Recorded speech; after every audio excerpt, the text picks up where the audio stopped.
Howdy, straw holders. Welcome back to Miku's Crackhouse. This is episode 104. I'm your host, as always, Sam King. Joining me is my best friend and co-host, Myles J. Myles, what's so funny, dude?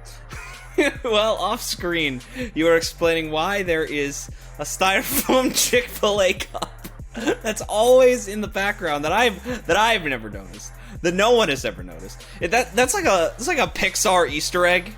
When we watch like a Pixar movie and it's like, oh, there's a doll of Sully and Up, you know, something like that. Yeah, or like Phil Spencer, how Phil Spencer's always hiding like like he's always hiding like a switch or whatever in his background.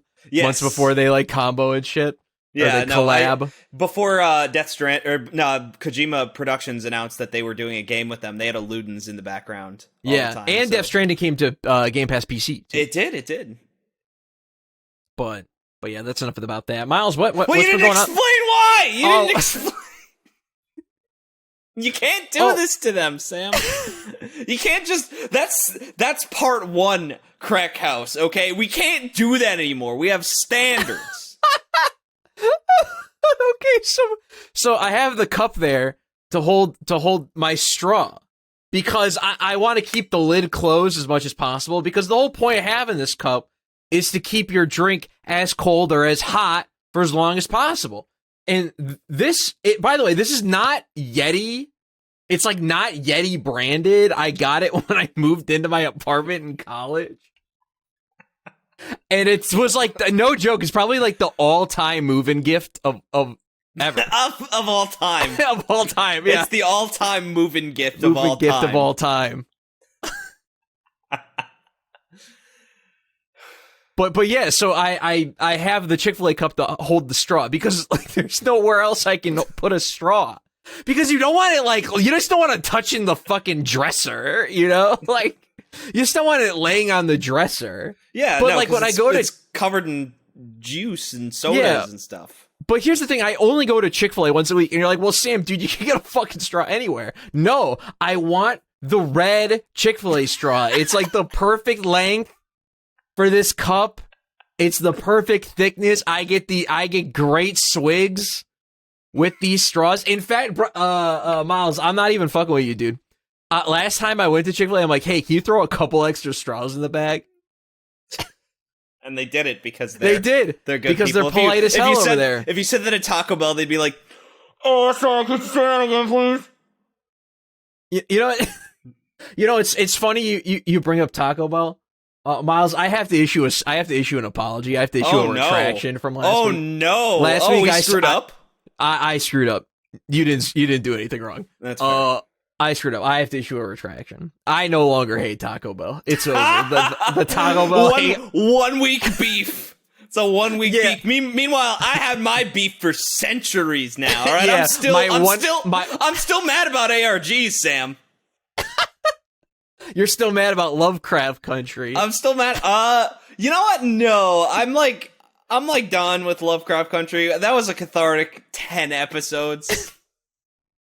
But you let it go. You're like, I no longer hate this. I learned to let it go. I mean, it's still the worst, like, prestige television show I've ever seen. Right up next to Breaking Bad, of course. Terrible. Oh, yes. Television. Awful show. Horrible. We'll get to Breaking Bad because you finally finished it. I did. And it sucks! No.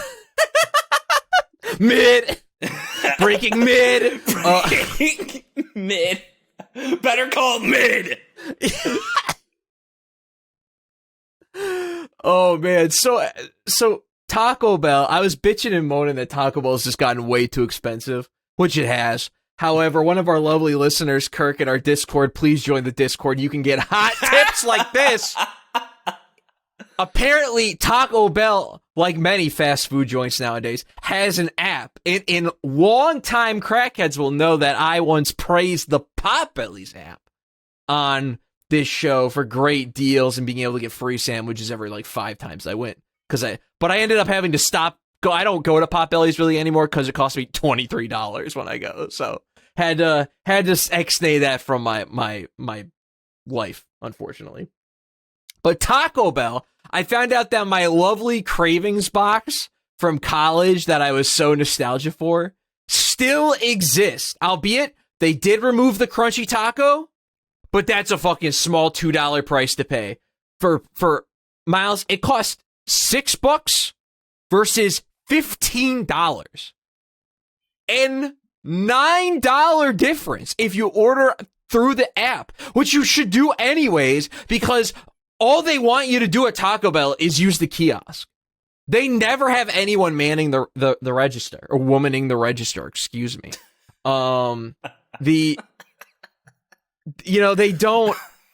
There's like 2 people in there most at all times. So they don't have any capacity to take your fucking order. But yeah, I had an issue apology. Taco Bell back on the rotation in like at least once a week now, probably with this newfound knowledge. Because hey, man, a man's got to save money, and an $8 meal at Taco Bell, pretty good shit. Yeah, we take those. Myles, yeah, we do take those. And speaking of taking those, Myles, you took the last season of Breaking Bad down quick. I'm sorry. I don't know what we're fucking talking about. Anyways, Myles, but give me your thoughts on Breaking Bad, dude. Spoilers. I'm actually not going to spoil anything. I'm deliberately not going to spoil anything because it is going to get one of the highest Myles J recommendations. It is as good as everyone says it is. It's just quality television without a lot of and it's interesting because I've read that there were a lot of politics.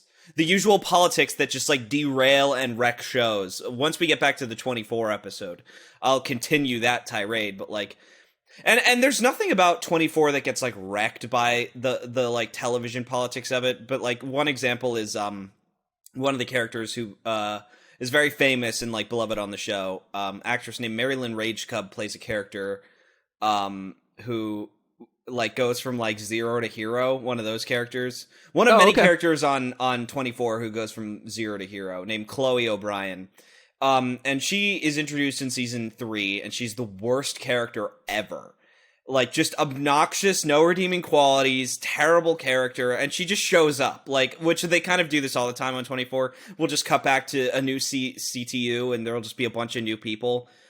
Keep it fresh, I guess. Except for with season 6, when a season 1 character comes back, and that's how you know the show's on the decline. Oh, yes. Yes. And then season 7 comes in and kicks ass, and then season 8 comes in, and it's like, yeah, that's pretty good. So, but season 6 is, like, dire. Anyways, well, that's a whole episode in and of itself. But in season 4, Chloe helps out Jack when she's not supposed to. She's supposed to be following someone else's orders, and she gets shit canned. And she's supposed to be out of the show. And the reason that they did that is that Chloe O'Brien's actress got another show. It was like a comedy sketch show, right, that she got. And that I'm sure lasted 1 season. Four episodes. Only 4 episodes. That's brutal. And so they had to have an entire like segment where they bring the character back, right? Like 4 or 5 episodes later, she comes back. Maybe even more. Maybe like 6 or 7 episodes later, she comes back. And she is basically the longest lasting character in the show other than Jack Bauer himself. Oh, like, that's awesome. Yeah, longer lasting than Kim, his own fucking daughter. Longer lasting than Renee Walker, who's like a deuteragonist, played by Tess from The Last of Us. Like the actual mocap actress who played Tess is Renee Walker. Cool. Yeah, may she rest in peace, died of cancer at I think 44. Maybe 49, so may she rest in peace. She's great. Yeah, she's tragic. Actually excellent on that show. Yeah, lasts longer than Bill Buchanan, lasts longer than Tony Almeida. I mean, like some real heavy hitter characters. I think some real classic 24 characters. I think the only other character pound for pound who appears as many seasons as Chloe O'Brien is Tony Almeida. Both of them appear in 6 of 9 nice seasons. Well, okay, no, technically 6 of 10, because Almeida comes back in 24 Legacy, which is not about Jack Bauer. It's about Eric Carter, what? A new character. What? Wait a minute. You can't bring back 24 and have it not be about Mr. 24, Jack 24 Well, they Bauer. tried, and it didn't. And it's not a bad season. It's not bad. It's just not. It just doesn't have the same power as OG-24. It's like a solid little show, like a solid revival. It's just nice to have another 24-hour conflict, even though it's only 12 hours, which they did for season 9, Live Another Day as well. Yeah, like, it's just nice to be back with CTU and terrorists and beep boops. It's just nice to be back, but it doesn't have the same, because Jack Bauer is such like a dark character. He's I super wanted to know dark. about Breaking Bad. Well, okay, well, anyways.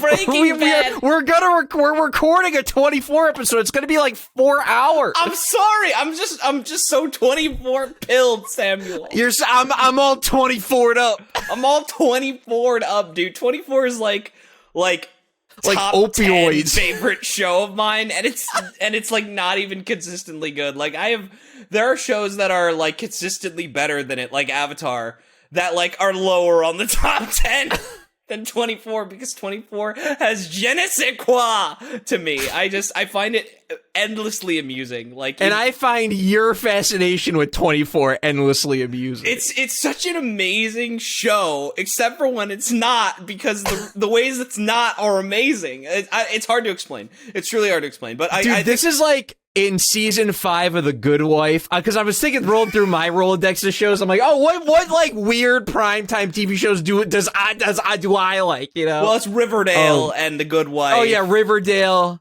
Yeah, Riverdale, something different, dude. Riverdale's back, dude. Oh, I know what I'm doing this. I know what I'm doing the second I get off this fucking podcast. Well, I know that. So we're doing a 24 episode, and I want to invite you to do a Riverdale episode. A Riverdale episode? So one of the ideas I've had forever, and I'll just spit this on the podcast. I've wanted to do like a Procrastinators podcast style university lecture. Like, you've seen like the 8-hour Mega Man lecture get recommended to you. 3-hour Kingdom Hearts lecture about like from Best Guy Ever. Best Guy they've Ever. done about like a dozen of them. I'd love to do that style for Riverdale. The problem is that in order to do a good lecture, you need an active audience that's going to sit there and participate for fucking 5 hours. Because it's going to take me 5 fucking hours to get through everything that happens in Riverdale. All the fucked up crazy shit. You'll have to just get like Bryce and your parents. That's it. Yeah, my parents. Oh my god. There's a comedian my dad who would shoot himself. My dad would. There is a comedian who, during COVID, they did a stand-up special in front of their parents and only their parents. And it's like on Netflix, and I haven't watched it, but I saw the promo and I was like, that's kind of brilliant. Yeah. And like, the parents don't like get the jokes. Like, so there's no laughter. It's experimental. It's like pure experimental. But surely the comedian who put that together is like actually talented. That's the difference hopefully there. I haven't seen it, but like I have to assume that they're funny. They're funny enough to come up with that premise, so yeah, you know, we're onto something. That's like a Jenny Nicholson move. Yeah, quality Jenny Nicholson comedy stand-up special. So Breaking Bad, definitely does get the Myles J recommendation. I don't want to spoil the ending. I don't really want to talk about season 5. Ozymandias is as good as everyone says it is. Season finale, one of the best season finales in television, because it just makes perfect sense. Like, it's not like, I think too many writers are like, oh, we gotta surprise him. We gotta really surprise him. And it's like, no, this is a terrible idea. You cannot do this. 24 has a really strong season finale as well. Series finale. The original series finale. It's like the perfect possible ending for that character in like the darkest possible way. It's great. What I like about the Breaking Bad ending, it does have just like the Avatar finales, where it's just like, okay, everything that you want to happen that would make sense happens, and you get it all. It's like, all right, great. Yeah, you're not left wanting that much more, you know? Like, it just is, you get what you get. You just feel fucking great when you finish watching the finale of Breaking Bad. Which I feel is why it's the opposite of like Game of Thrones, where it's like you finish Game of Thrones and you're like, what the fuck? Wow, 8 seasons, huh? It's for this, right? Yeah. Game of Thrones is like a speed run with no glitches until the final level. it would, and then it's like an any percent run with no glitches until the last level, and then you can just wrong warp to the credits. Like it would be like if you were doing like a speed run of Super Mario World, right? Yeah. And you know what it's like, Sam? It's like if you did all levels in Super Mario World, and then you got to World, 8, you got to Bowser's Castle, and you just instantly took the back door, and you didn't do the rest of the levels. And it's like those are the only levels that you skipped. Or at Bowser's World, like that's, or it's like doing Super Mario 64. You get up to the clock tower, you have like 100 shrines, or sorry, 100 stars, 100 stars, and then you do the backwards long jump through the staircase, and it's like you don't even do tick-tock clock, you don't even do the sky 8 coins. Well, you don't need to backwards long jump there, not to be a fucking nerd. That's like true. A that's nerd, true. That's true. But I'm trying to emphasize like But it's like doing the backwards long jump, even though you it's don't 69 have to. stars and 69 nice stars. Yeah, it's 69 stars. That's a better example. But the 120 stars is like a really appealing metaphor because the show is so like meticulous up to that point, and then it's just like they just speed run 2 entire seasons. It's amazing. Breaking Bad only speed runs 1 season, and it's the first one. Yeah. Which is great. It's now what's cool about Breaking Bad is it is a show that genuinely just gets better and better the more seasons you get into it. The quality bar, I feel like, does consistently rise. And another moment though that I was prescient about, because I have the power to see behind the scenes while watching the show. That's your stand ability. That's my stand ability. My stand ability, Video Killed the Radio Star, is the ability to see through, to see behind the scenes in the middle of something. To see the strands of creation. Which, by the way, is a total JoJo Lands power. That's a complete and total JoJo Lands power. That is absolutely going to show up, and it's going to have that same exact name, unless there's another song with the word TV in it. I'm sure. Yeah. In the title.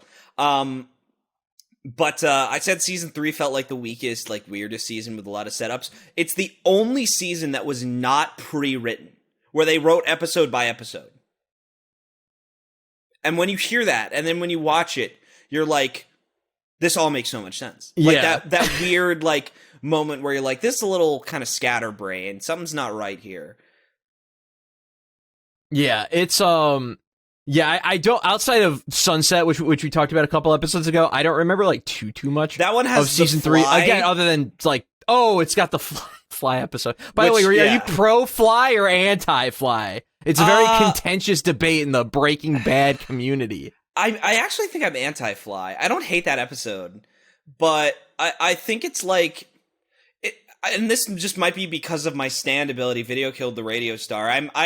Which was pierced by the golden arrow, evolving from King for a Day into Video Killed the Radio Star, Requiem, and so I just go beyond Act 4. So I just have the ability to like see these things, and like I watched that episode and I was like, oh, that's a bottle episode. Yeah, Budget was running high on the season, on the quality, and like, or on the season, like they had to one episode had to get nipped in the bud. Great Rian Johnson thing. It's funny that he directed the best episode of television ever and nothing else. As well as rare Ryan W. Rare Rian Johnson W. I mean, it is ironic that Fly is the last Jedi of Breaking Bad, like the super like divisive episode, and it's better in the Last Jedi. I don't think it's a bad episode. It's just I think it's like a weird like it's the literal only episode in the show that you cannot watch, and get away with it. And it's like it's such a I don't know. It's an interesting experiment and a very interesting thing to do in that show, but I think because the entire show is so like tightly conceived of, the fact that it's literally like just Bryan Cranston's Emmy scene for 20 minutes, and it's a great monologue, but like you look in the background and Jesse just has nothing to do while he's just listening to Walt like reminisce. I don't know. It's a great episode, but it's the worst episode of the show from like a universal standpoint. From like a plot from like a plot point of view. It's not the literal worst episode of the show. I think the worst episode of the show is when Marie is touring houses and just lying to people, shoplifting. What a weird plot. What a weird is resolved in a plot. single episode. There's a lot of like stupid elements of breaking. I just gotta throw my phone. There's a couple of Breaking Bad moments that I like Hank getting addicted to buying minerals. Oh, dude, that's the shit that makes me love this universe. Is Hank being addicted to minerals? Is Walter White throwing the pizza on his house, and the pizza remains for the rest of the series? It doesn't remain for the rest of the series. For the rest of the episode, but. I thought it's on there for a long time, or there's a stain or something. He takes it down from the same episode, but there might be a stain. Oh, okay. I like. There's one line. People always forget this line when Walt throws the pizza. When he's like trying to get back in the house, he says he's got the pizza, and Skylar won't let him in, and he goes, "I got dipping sticks." Just little things like that make the show so funny and so charming at the same time.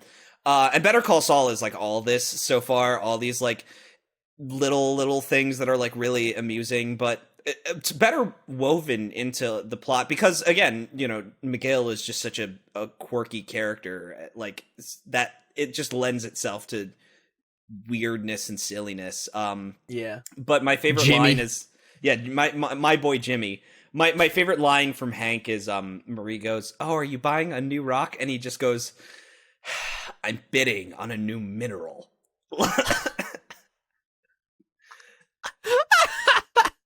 and just that it's so gamer. I don't know if I can explain this properly, but it is when your mom comes in and you're playing. Are you winning, son?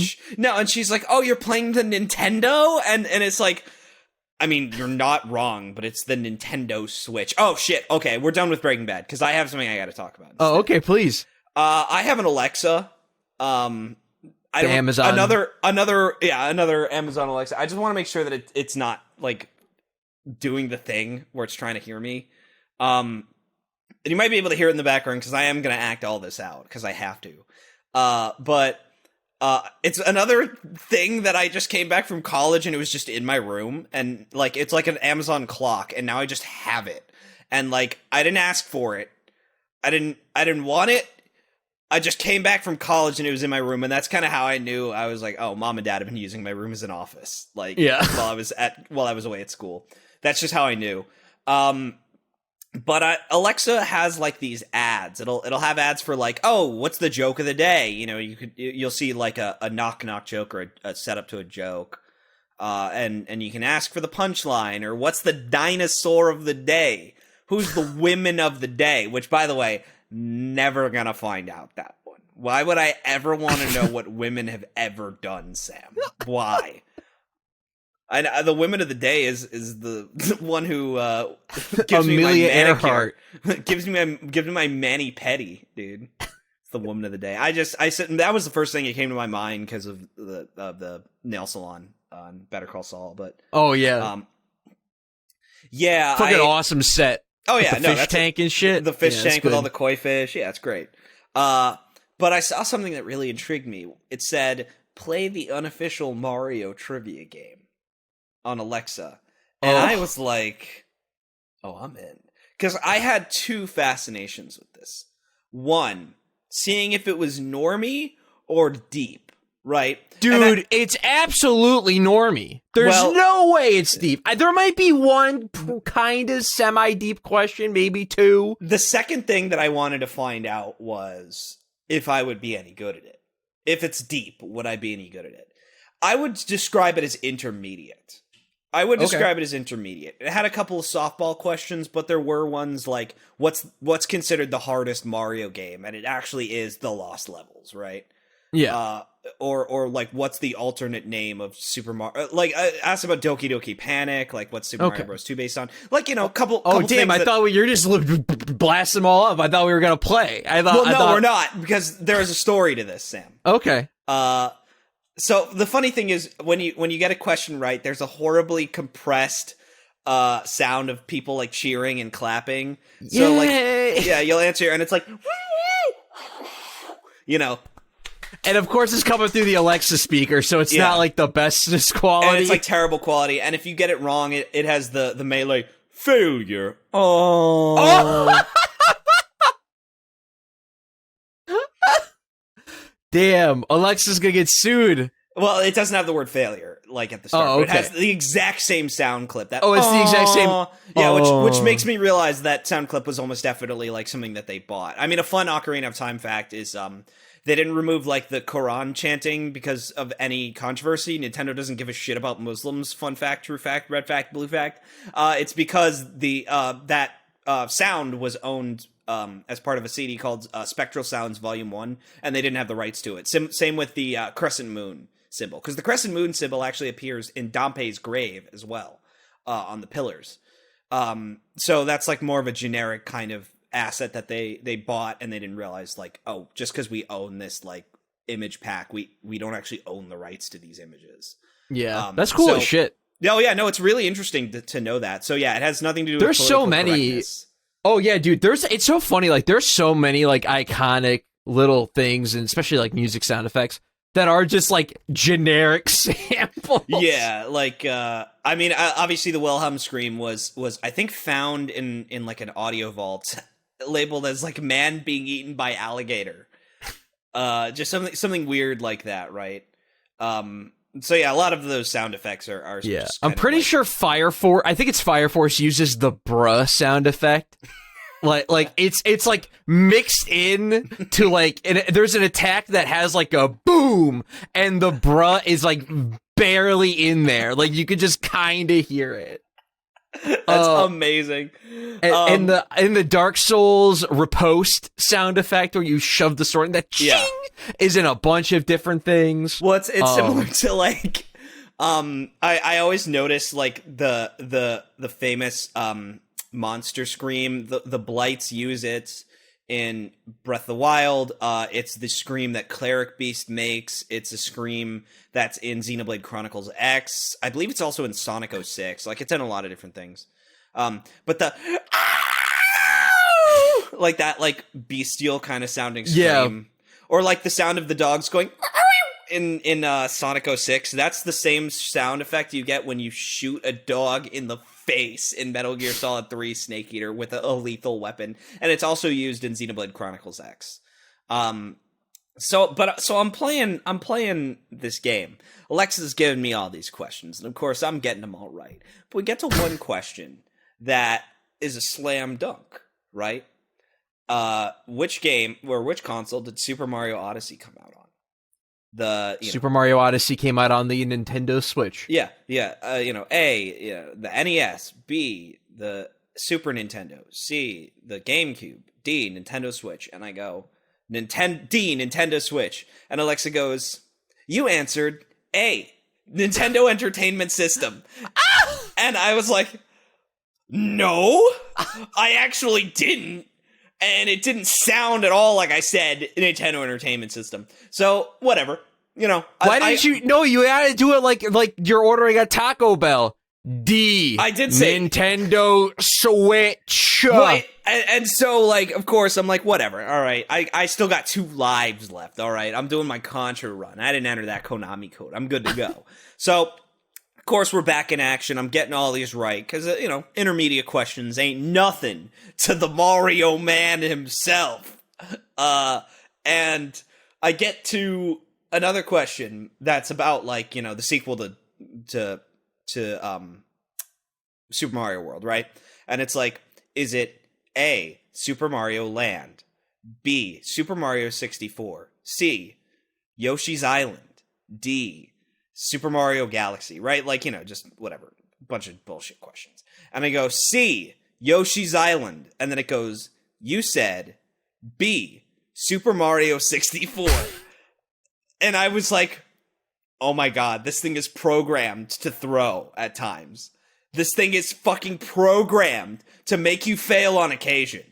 Because that's the only logical explanation for how it could fuck up that badly when the words Yoshi's and Island are not in the words Super Mario or 64. It's just not there, and it somehow still says the words Yoshi's Island, and it's like, all right, Island, I guess 6-4, we'll just do that. We'll just assume he said that because we have to throw for content because I am Alexa and that's what I do. I throw for content. You know what it is? It's like, hey, like, you know, only 5% of true Mario fans can get all the questions right. Ya. And that's how they get you. That's how they get you, by jacking up their fucking statistics, by jacking up my answers and jacking me off. I'll jack them off. Fucking throw them. I'll fucking throw you, dumpster. Alexa. Yeah. You bitch. But yeah, so are you gonna get a Google speaker instead? Well, it depends on if Google Speaker has unofficial Mario trivia. I need a redemption round. Maybe. I need a fucking redemption round, Sam. What if it's got unofficial Zelda trivia? Will you do that? Oh, well, Sam, if it screws me on unofficial Zelda trivia, I actually might kill myself. I actually might put myself in the oven and set it to 425. What Zelda game features Link going back and forth between childhood and adulthood? Is it A, The Legend of Zelda 4 Swords Adventure, B, The Legend of Zelda Majora's Mask, C, The Legend of Zelda Ocarina of Time, or D, The Legend of Zelda Twilight Princess? C, The Legend of Zelda Ocarina of Time. Great. Your answer was A, The Legend of Zelda 4 Swords Adventure. Unfortunately, that answer is incorrect. Failure. Oh.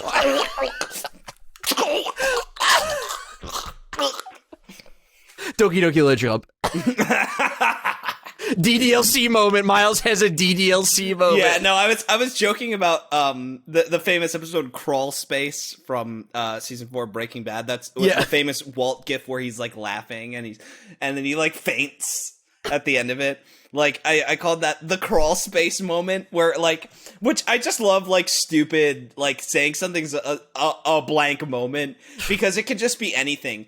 I could literally just say like fucking Returnal moment, right? When someone dies. Like, Jesus dies and comes back to life, and I'm like, bruh, Returnal moment. My face when Returnal. My face when I crash out. My face when my Helios crashes for the 98th time. Like, it's just, and you can literally do it with anything. It's like, oh yeah, cave explorers found a relic underground. Bruh, Mega Man Legends moment.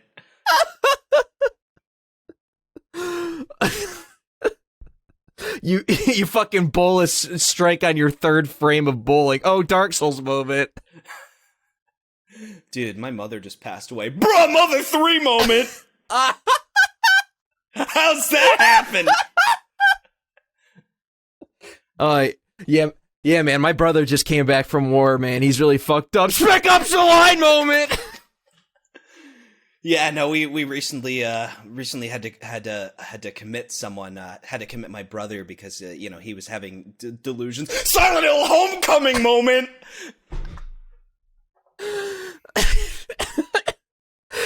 You get in the Uber. Hey, man. Yeah, I'm just trying to get to the Tower Records. Crazy Taxi moment. Yeah, man. I was trying to get to the funeral home, dude. Crazy Taxi 3 High Roller moment. What's I'm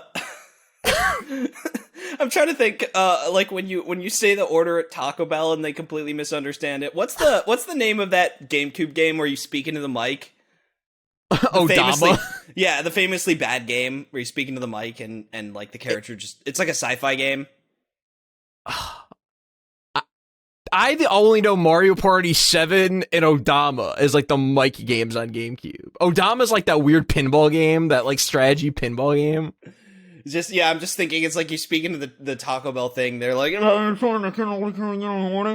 then you just go like, bruh, Seaman moment.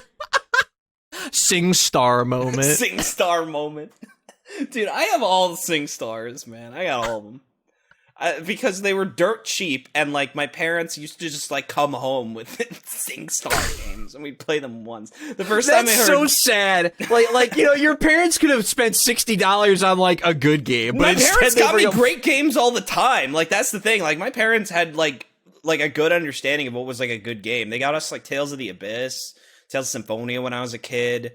You know, they bought me the N64 Zelda games. Like they didn't know what they were. They just, I guess the guy at the store was like, yeah, these are like the best video games ever, you know, get them for your kid. I was like 6 years old or something. They had us Parappa the Rapper 2, which is great. No, Parappa the Rapper 2 was a gift from a family friend at a Starbucks. They said, hey, your dad likes rap music, right? Here's a video game about rap music. Starring a stupid dog, and I was, and we were just like, okay, we'll play this fucking game. And like, first track hits, and it's just extra, read all about it. It's the best boogers in town from all around. We're like, whoa, dude, did Biggie come back to life? Did he write this? Like, did Biggie just have a Returnal moment? Dude, the ghost in that game does have a Returnal moment. Like, he actually comes back because his son is fucking up the burger joint that badly. Still a bunch of babies! Like, that's just, that game is, like, seared into my brain, especially because we're bad at it, even though it's the easiest rhythm game of all time. Because when you're a kid, you're not good at games. You're just not. No, I was so fucking bad, dude. I didn't beat anything. Dude, let me run through some highlights real quick. Let's run through some highlights. I never got past Rico Harbor in Super Mario Sunshine until I was like 15. I could not get past the stealth section in Wind Waker, so that game sucks ass. Until I was like 13, 14. I actually cannot believe, like, I truly cannot believe the amount of games I did beat as a child. Yeah, no, that's honestly, I feel like part of the reason why I'm so attached to like arcadey style games is because most of my time was spent playing shit like Monkey Ball growing up, or something like Melee Adventure. You didn't have to beat the game. You just had to turn it on and have fun and yeah, you turn it on and you just play it. Yeah, you just get as far as you could, and I'm at the point now where I can boot up Super Monkey Ball 1 and just beat advanced and maybe use like one continue or none at all and knock it out. But I never got good at expert mode, which is fucking impossible. I did beat a lot of games. This is like a funny, like, contrary to popular belief trivia thing, I guess, about me, but like I actually didn't beat Ocarina of Time until I was 18 years old because I got screwed over. Because we had a cart that someone named Robert 100% at the game. And I was like, oh, I'll just fucking run around and play this guy's file for a while. And I understood, like, this was a great game. I had, like, a great time. I was really into it. But, like, I didn't actually beat the game. I think I got as far as, like, the Spirit Temple. And then I stopped when I was a little kid. But I got pretty far. And so I still, like, counted it as, like, a significant childhood favorite, but like I never really like beat the game. I also didn't play it the way you were supposed to. I used a guide first of all. I had a Brady Games guide. And I didn't beat Majora's Mask till I was 8. But the first Zelda game I actually beat was Wind Waker. But I had seen the finale of Ocarina of Time on Robert's file. So like I knew what happened. Like it wasn't like a surprise. What was a surprise was the quality of everything. I honest to God have Chugga Conroy to thank for getting me through literally all the games I mentioned. except for the games he didn't fucking play that he did, like probably Super Mario RPG. I can't imagine you played that. Fuck you! I did play Super Mario RPG Legend. No, I didn't finish it. I got about halfway through. I've gotten to the star field where you get the 4th of the 7th star sprite. Which is, by the way, the first like 5 hours of the game. It's like so weird. Like you finished half of the game in the first 5 hours, and then there's another 20 hours of game. It's like bizarre. Oh wow, it's really that long. It's really Dude, that. I don't know. Well, the thing is, when like you don't get the final star until like Because I felt like I would play for like a dozen hours, like 10, like 12 to 14 hours. I mean, I don't. Here's the thing: like my perception of time might be based on like speedruns. It is. You're. Yeah. This is definitely true in this case because it's Yeah. not. It's definitely more than 5 hours. But here's the it's thing, got to like, be more than 5 hours. It's probably like, I don't know, 7, 8, 9 hours into the game, and then you get the 6th out of 7 stars at like the 20-hour mark. It's like really weird. It's fucking bizarre how that game breaks down. Yeah, I think it's fine. I think it's a fine game. It's one of those games I like to point to as like I point to games like this. I point to FTL as another example of games that were like really, really, really fucking popular like 12, 15 years ago that were just like no one gives a fuck anymore. Like there's a lot of love for like Super Nintendo still in 2023, but I feel like and there's a lot of love for the RPGs, but I feel like that Final one gets Fantasy a lot of, VI and Chrono Trigger still carry the crowns there. That one gets a lot of love from a very specific like group of kind of nostalgia gamers who think that of like millennial Nintendo fans. Yeah, and especially people our age who are who grew up on like Rawest Forest, and that game came to Wii VC, and Chugga Conroy did an LP of it. So I think that there's still sort of like a baby boomer boom kind of no, that doesn't make any sense. But yeah, baby doomer boom, yeah. Dude, we're baby doomers.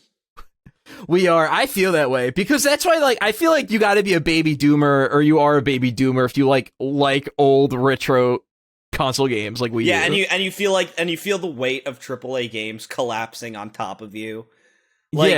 I'm definitely like, I roll my eyes anytime someone's like, yeah, no, thank God for indies, because if not, like there'd be just no good games in the industry, like AAA. It's like, no, thank God for 40 years of video game history, so we can just play nothing but the hits. It's like that's the thing. Like at this point, like when it comes to AAA games, the only games I'm like excited about, like that I get like really, really excited about, are like, all right, new Zelda's coming out, and Hideo Kojima announced a new game, like where I'm just like, I'm about to experience something that's like totally like unlike anything I've played before. And it's, to me, I just take a part of me, it does have the mentality of like modern gaming shit now, but I just don't really care because I'll just play like a truly good, like, I mean, I could dog on Resident Evil 4 Remake. Resident Evil 4 Remake actually does have a lot more like science behind it than I realized. Like, enemy stagger values are based on the individual enemy, which is a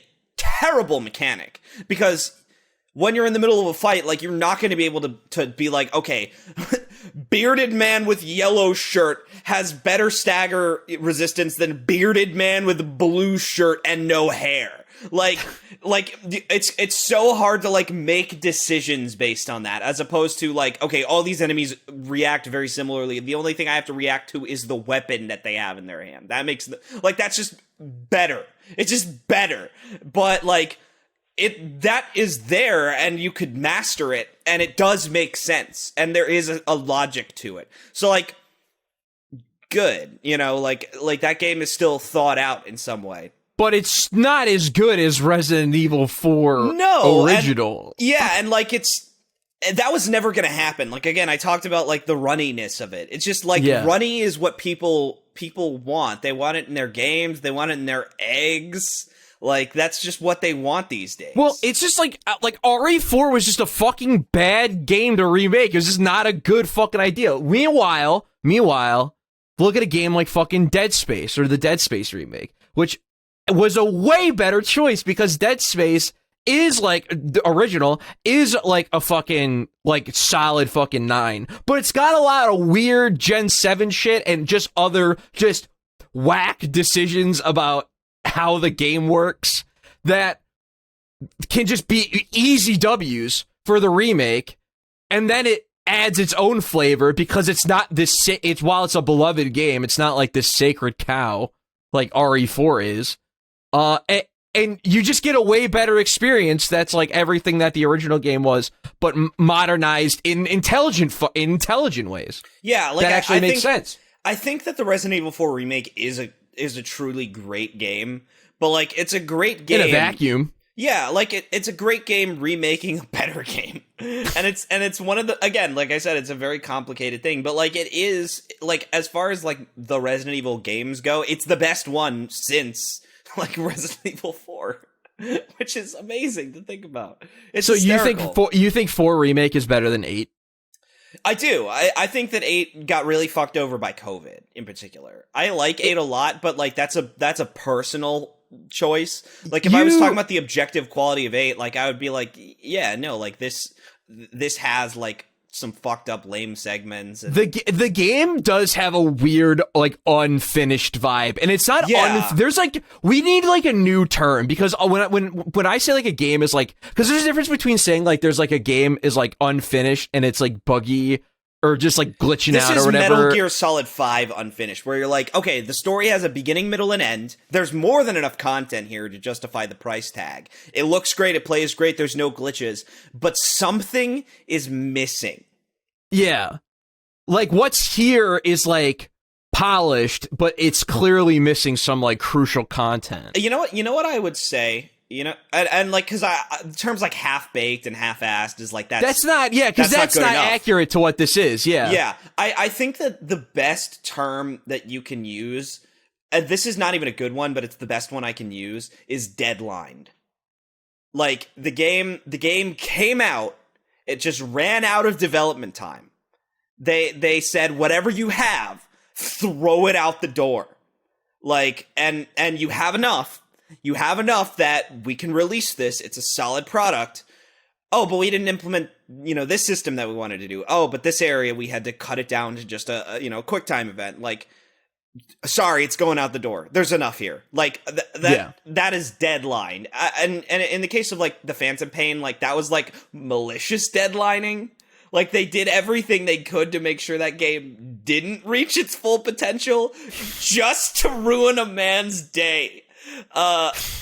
And Resident Evil Village was a case of like, hey man, sorry, you got enough content here. You throw it out the door. COVID. Yeah. I know COVID delayed this game, but like we're done. Shin Megami Tensei 5 is similar actually, where that game is blatantly deadlined. Because like it's stellar. It's a stellar RPG system, but like you can see the cuts in the story. You can just see the it's parts. how I feel. Like when I booted up fucking Hogwarts Legacy, and it's like, yeah, Quidditch is canceled this year, and they keep talking about it in the game. Quidditch is canceled. It's like, stop rubbing it in, for God's sakes. That that game is getting Quidditch DLC. Like that's gonna be an expansion that happens. I mean, here's the problem, dude. Quidditch is just a fucking not. It's not a. It doesn't work. It's not a good sport. As a game, it's not a good game. But people like the idea of playing it, even though exactly it would be like if they made a remake. It's a catch-22. I understand why it's not in the game, because as like a mini game, it doesn't work. It's because you either are the seeker or you can't play it. Like it's you know what it would be like? It would be like if Final Fantasy X got a remake, like a true remake, and they were like, yeah, there's just no Blitzball. And then they had to patch in Blitzball as as DLC, right? Okay, you can play a whole Blitzball that's season. How fucking but then Blitzball is a bad video game, or it's like a bad game. So people get the Blitzball DLC and they're like, oh, fuck. It's like we say that, but like that's how these fucking games operate now, dude. Fucking Dante featuring Dante from the Devil May Cry series and Shin Megami Tensei 3 Nocturnal's fucking DLC is $10 DLC. Yeah, you guys couldn't fucking package that in with the remaster? Really? Even though it's technically, here's the thing, technically the Rido version is more valuable. Because the Rido version was a special release that came out after the Devil May Cry version, so most people have not played the Rido version. So the free version of the HD game is better. Finally, by the way, base version, not the free version. Sorry, the base version. Finally, 60 FPS patch for that game, by the way, if you want to get in. Oh, good to know. Yeah. Good, very, very good to know. That's worth playing. That's an RPG worth playing. Even I was talking with a friend of the show, Tom from Turnstile, about Shin Megami Tensei, because 4 Apocalypse and 5 are coming to modern consoles. Allegedly, like in like June. Allegedly. Yeah, I believe the May leaks. 6th. the one that has me fucked up is like the screenshot they showed of 4, where like 4 looked like the most like low effort like possible port of a DS game. Like they're gonna have to work some magic on that. I don't know, but here's dude. The thing, it's I feel Atlas. bad. It's totally Atlas, and that is exactly how they would do it. Dude, they used AI upscalers for Catherine PC. Like Catherine Classic or Full Catherine Body? Classic. Full Body's not on PC. Oh, okay. Yeah, I played that version. I'm too fucking stupid for Catherine. Most Those people puzzles are too stupid for Catherine, but for some reason, I'm not. I'm like weirdly good at that game, and I don't know what it is. And I don't know what it's just, I guess it's the perspective for me. It just breaks my fucking brain. Cause it's like, I'm so close to getting it. That's what's frustrating, is it's like, I understand it's a game. It's got strict rules. How it works makes sense. But I just can't get my fucking brain around the fucking edging. Like, I think the big problem is like, I don't know how to help you. Cause like, to me, I'm just like, yeah, bro, that's it. I get it. Oh, you can connect things at the edges and they stack? All right, great, I'm good. You know what the best way that I could explain this to you is, Sam? There's a technique in the game called the flying bridge, where if you have blocks with 2 block-wide gaps, if we're talking about this like a classic pixelated game, right? Yeah. 2 block gaps, just complete nothing space in between the blocks. Block, space, block. Yes, exactly. And you have a block that you could push. You can push the block to the edge of the first space, and it will hang out. But then you can also push it over the chasm across to the other one, and it'll connect. And it'll hang on the other side. It'll hang on the other side. And that's the best way that I can explain edging, Sam, is it doesn't matter what edge it is, as long as it's touching. So all 4 sides of the cube can be an edge. That's all you need to do to understand Catherine.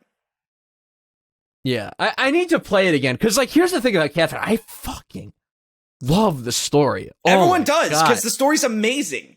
And it's like, dude, it was so funny to me, because my friend had a great point, where he said, if this game was like a Wolf Among Us, or like a, Walking Dead style, like, just story game, I think he thinks it would be like as famous as like Wolf Among Us or Walking Dead, like these very kinds of beloved Telltale games. And all I could say is get filtered. Like, you know what I mean? Like it's just like get fucking filtered. Learn the puzzles, idiot. I don't fucking care. The puzzles are an important aspect of the experience. Yeah, like if it was just the relationship stuff, guess what? It'd be a great game. It would be a truly excellent visual novel style, like high budget Telltale game, like where you make a couple decisions and like, I'm sorry, Catherine without the puzzles would be an indie game on Switch by a Taiwanese developer, and it would be called like Remembered Days or something like that. And it would be about like, it would be about the exact same cast, but it would be a 2D art style. And It's just so right, dude. It's just same so right. soundtrack, same character models, but it would be like either 16-bit or like hand-drawn, but same exact like character design, same exact setting. But it would just be Remembered Days, and it would only have an English dub, and you would hear the English voice performances, and it wouldn't be as good because Troy Baker and Travis Willingham and Johnny Young Bosch and all these like fucking like 10 out of 10 all the A-tier ups. all the A-tier anime actors are not there, and instead you have like John Donson or whatever like playing Todd. He's playing Todd in the game, and you just sit down with Todd, and it's like a Fiverr voice actor like reading out these like lines. And by the way, that game would not have nearly as many balls. Like the fact that like, I mean, spoilers for Catherine, but the fact the fact that Todd's backstory is he hates women because his mom sexually abused him and kept him naked in a basement for all of his adolescence is like the most fucked up thing. Like when I was 15, I didn't catch that at all. It made no sense to me, right? Like, yeah, like where that was just too adult for me to understand. Like a big N64 Zelda moment where you grow up and you're like, oh, I was too young to be playing Catherine. I understood like the main subtext of it because that's all very on the nose. But like a lot of like the relationship stuff with like the male characters, where like they kind of have histories with each other, where like Todd hates his boss, and like Todd hates his boss because he's a womanizer, because like Todd himself like hates women, you know, just things like that. Yeah. And he like the whole thing with like Todd like having one night stands so he can rob women as like a form of revenge against like the abuse he suffered from his mother is like so insane and so good, like so dark in the best way, where like games are not this confrontational normally.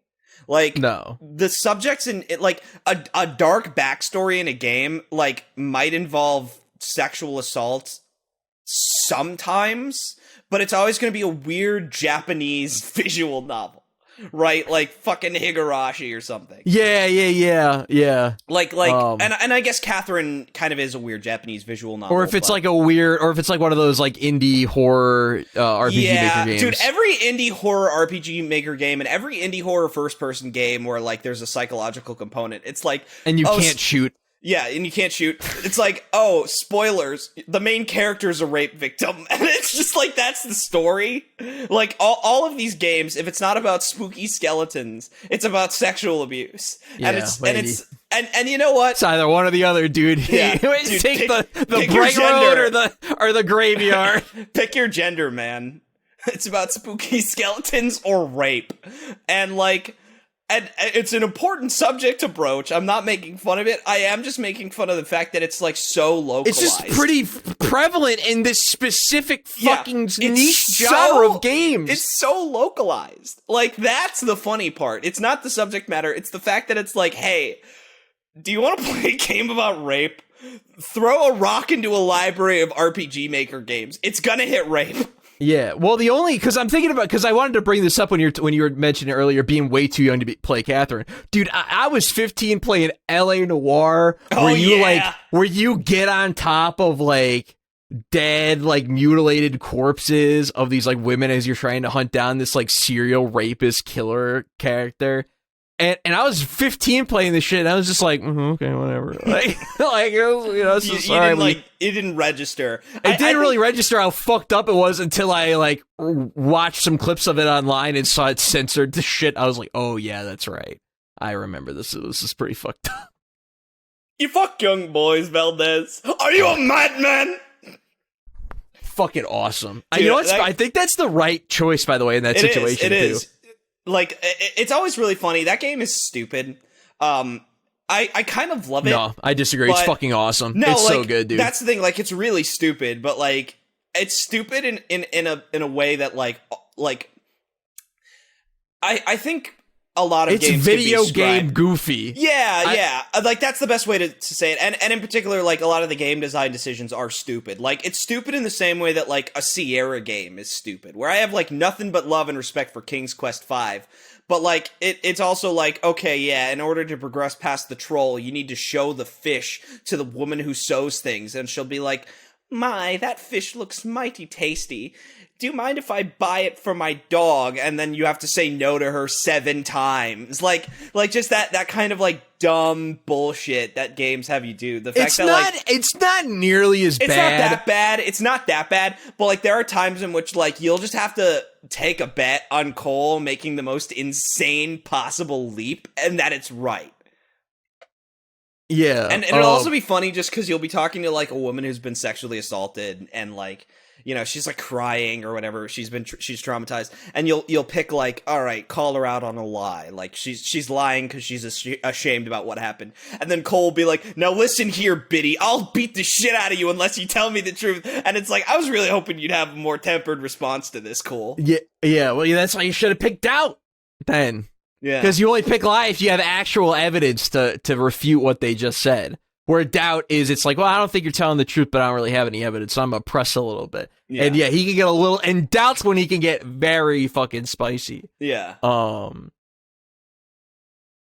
Press X to doubt. Press X to doubt, man. I fucking love LA Noire, dude. I adore that game. I think it is so good. I gotta replay it. This is the funny thing. Next week you're gonna be playing and you're gonna be like, Myles, this was a mistake. I mean, don't get me wrong, there's some, like, elements of it. The worst part of L.A. Noire is anytime you have to tail someone.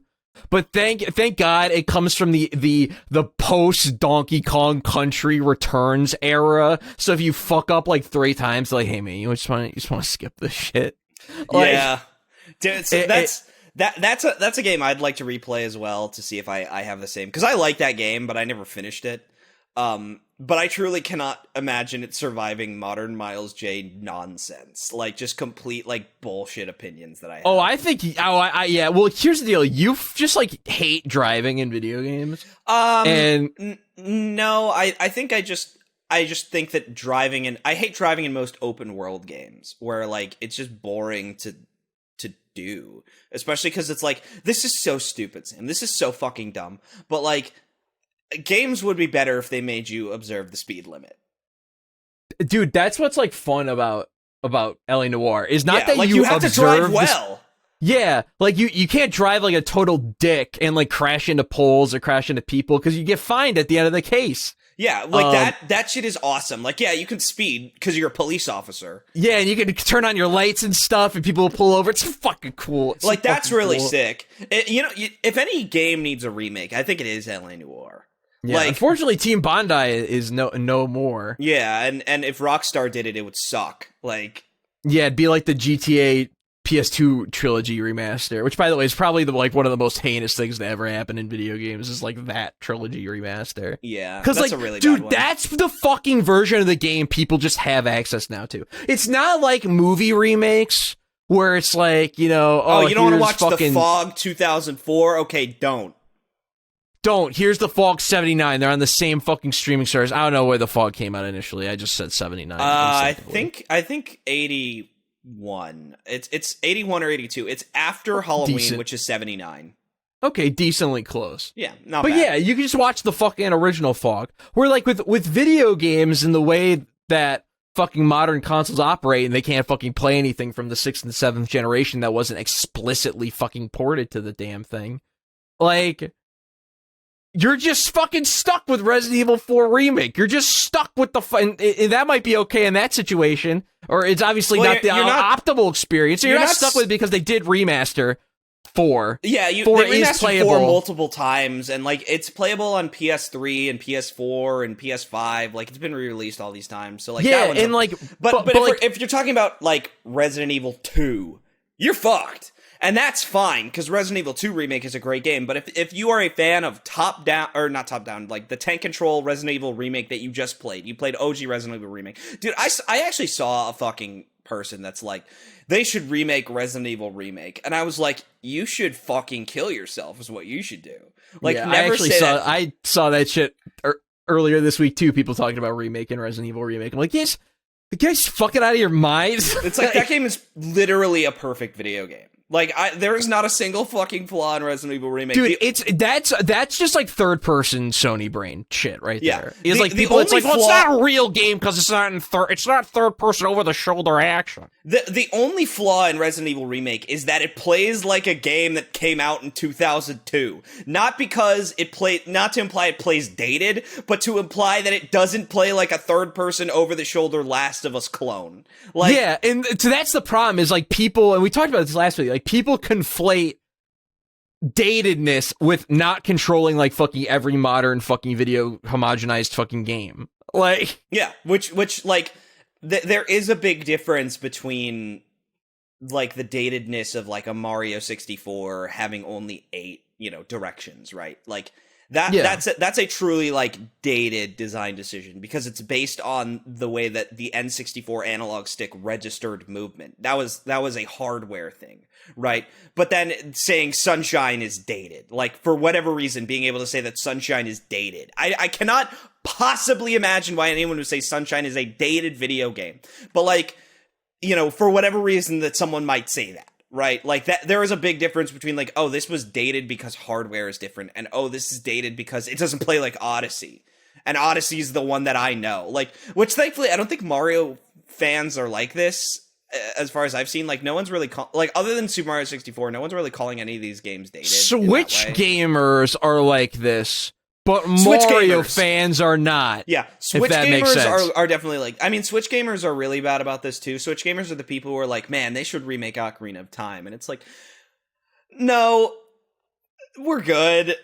We've like just I don't know, just emulate it, dude. There's like, if your problem with it is like that it's on NSO, just emulate it. It's the easiest game to play emulate. The fucking PC version. Yeah, play the PC version. Fucking decent first person aiming, and you're good. Play it on the 3DS. Like there's enough. There's enough.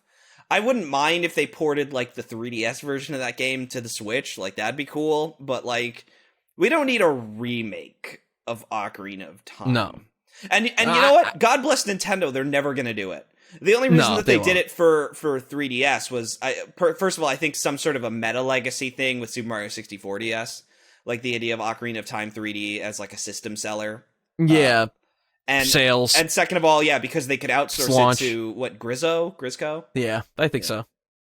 Who did 64? I'm sorry, Star Fox 64 DS. Probably 3DS. Grisco as well, is my guess. Oh, okay. That's a fun fucking remake of that. Yeah, game. like I think that was just a thing of like, okay, yeah, N64 games on the go. Who will say no to two of the best N64 games of all time I didn't. on the go? I bought those were two of the fucking 10 3DS games I bought. Yeah, and it's like that's awesome. Ironically enough, my problem with I have two problems with the 3DS Ocarina of Time remake, and one of them, and both of them are fixed by emulation. The first is the lighting is fucked up, but there are patches for like ambient lighting, elements. So like, okay, like the Shadow Temple is like darker than it is in the N64 version. It's actually fucking based. It's based as fuck, because every area in the original game is like so fucking atmospheric and dark and fucking awesome. And then the 3DS version, it's because it has to be backlit. That's a technology thing as opposed to like an art design thing. Yeah. So you just, okay, we'll just introduce like more accurate PC rendering post-processing tools, and bam, Bob's your uncle. And the second one is that it's on the 3DS, so I just fucking hunch over and sit like I'm on the fucking toilet. Dude, I fucking hate that thing. I fucking hate the 3DS. It's such a shame that there's so many good exclusives on it. Yeah, no, I despised having to play a handheld game for like a proper. I know this is super shallow of me, but like the fact that like Shin Megami Tensei 4 is on the 3DS, like, sucks for me. Yeah, dude, I don't want to fucking play RPGs on my fucking 2-inch screen. These are supposed to be big, epic fantasy games. I don't want to fucking play it on my Game Boy. Yeah, and like that's why it's nice to like be able to emulate, like, okay, I can emulate Golden Sun and get like the Golden Sun experience, and it's fucking my great. fucking OLED TV. But meanwhile, it's like, all right, well, and you can kind of like, you can filter the pixels so that they look good. Like, meanwhile, it's like, oh yeah, sorry, if you don't have a bottom screen, you just have to play this with literally half the screen real estate, and either two monitors where it's fugly as sin. Like, I tried to play Devil Survivor. First of all, I tried to play Devil Survivor, played it in English for 2 seconds, and I said no. And I downloaded it in undub because the English voice acting was fucked up. And second of all, I played it with like the split screen, and just like the size of all the sprites and everything, I was like, this is how it's gotta be, man. Dude, it's like so unfortunate. It's like let me ask you, it's like an interesting question. It's like, because like DS and 3DS games, like, they're so unique to their system that like they all these games have like have aged and have become dated, because when you try to play them on with more modern solutions, it's just fucking frustrating. But what's really I think about this with like Sonic Rush and Rush Adventure. What's really frustrating though is that like the DS is totally excusable in this way, because the DS was made for DS games. Every fucking game used the stylus. I can think of so few games that did not have some sort of actual use for the system. Like, I mean, like maybe Final Fantasy IV. Yeah, New Super Mario Brothers doesn't really like. New Super Mario Bros. Like, but most of those games are best played with the stylus in your left hand. Okay, because I'm a lefty. I'm a lefty too, so yeah. Based lefty podcast. And with the stylus in your fucking left hand, DS in your right hand, you're fucking playing and tip tapping away at the screen. But it's like the 3DS barely uses the second screen, so it's just fucked. Yeah, it's not really a thing, and it barely uses the 3D either. Yeah, so it's everything's just fucked, and it's like there's just no, unless someone makes like a texture pack, like you can't really upscale a lot of these games without them looking like garbage, like, and you can't. And if the game is like a 2D style game, like an SMT3, an SMT4, you're kind of just fucked. Like all the images are just going to be giant and dithered and pixelated, and the boss arenas are going to look like garbage. Like it's just going to happen, and you have to live with it. You have to be okay with it. Yeah, it's an unfortunate reality. It's such a sadness. Yeah. Although the benefit of emulation, you could play Kid Icarus Uprising with the fucking controller, and that's it actually very works. true. I'm surprised that they haven't awesome. Caved and put Kid Icarus Uprising on Switch. I'm actually it's shocked. so free. It's so fucking Especially free. I know simps for that game. Like it's not just a game that people like. Well, that's the thing. Like it's truly not just a game that people like. It's a game that people simp for. Like Metal Gear Solid 3 Snake Eater. People simp for that game. People like Metal Gear Solid. They simp for Snake Eater. Like you know what I'm saying? People simp for fucking Kid Icarus Uprising? Because it's great. Because it's fucking great. Because you know why? It's got fucking super replayable fucking missions, super high production value, like the best production value on 3DS. Just beautiful fucking artwork and fucking level design and monster design too. Like fucking 10 out of 10 English VO, a fucking rarity with these types of Japanese games, let alone fucking Nintendo projects. Oh yeah, with like great killer VO. Great phenomenal music. It's so good. And it's so good. The only only problem is that the controls, and then it's on the 3DS. And here's let me get specific. It's not the controls. It's that the controls make my hand cramp up after 25 minutes of playing, so I can only play 2 missions. And then I have to stop playing because my hand hurts. Yeah, well, and if you're a left-handed person, you're just fucked. Like, you just can't play the game. You just have to play it right-handed. Yeah, you just have to use it right-handed, which fucking blows. Yeah, it's just awful. And it's like unless so you got the free. $20 attachment, the $20 right stick. Which, of course, I fucking didn't. But yeah, it's like, that shit is so free. That shit is absolutely fucking free, and they haven't done it. And it's like, what are you waiting for? And it might be a Sakurai thing. It might be a case of like he's got the say on this. I don't know. But I have to assume that's not the case, and they just haven't done it yet. That's a game that deserves a fucking remake. If we're gonna remake any fucking game from the last decade, we can do that. Because there's a lot of merit behind that. Because it is a AAA fucking game. Oh yeah, no, and first of all, you can't get Anthony Strauss or whatever his fucking name is back in the booth because he sounds like a 50-year-old now. I didn't know this. Badger, Matt Jones, who plays Badger, is the voice of Wedge in Final Fantasy VII Remake. Yeah, and of course that's Badger from Breaking Bad. Badger from Breaking Bad. And by the way, he gives a fucking kick-ass performance in that game. He has got a line read that like actually gets me emotional, where it's like, okay, Badger from Breaking Bad's got me with the waterworks right now. What does he say in Final Fantasy VII Remake? He's got a great line what just as he's about to fucking die, where he says, "Please, just tell me I made a difference." And it's like, he delivers it so fucking well, and it's like so full of like sadness, where like even like to the last minute of his life, he believed that he was useless. And like, that's his only thing, like when he's about to go from this world, is that he wants to know that his existence mattered. And it's fucking R.I.P. Badger. Yeah, fucking Badger hits us with this line. It's great.